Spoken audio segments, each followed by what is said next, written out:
I felt that good since Archie Gamble scored against Holland in 1978.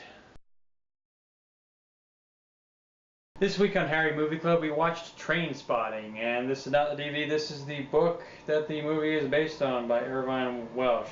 I have not read it, but giving it a quick glance, it sounds pretty much exactly like the movie does. Senile old wanker, whenever he came round, I was charm personified to the old cunt.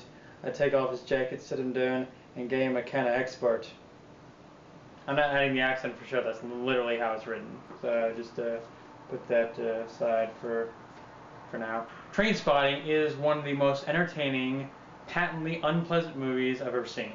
None of the characters are sympathetic or upstanding. There's barely a hint of optimism in the whole story, and that's before we get into the heavy drug use and dead babies. What's genius about this movie, besides being screamingly funny and endlessly quotable, is how it completely immerses a viewer in the highs and lows of the lifestyles of this bunch of losers without really glamorizing any of it.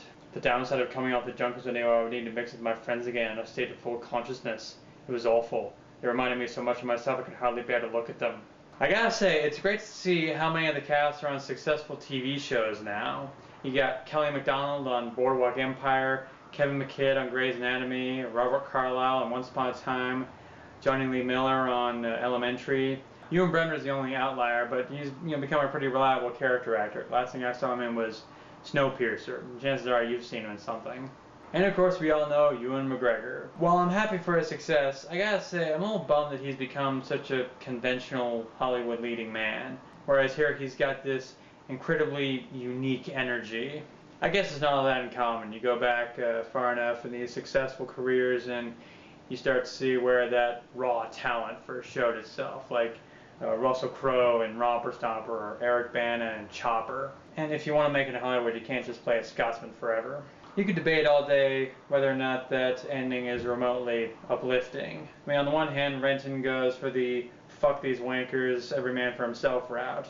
I mean, it's not like he's going to start acting like an adult or just go on the straight and narrow.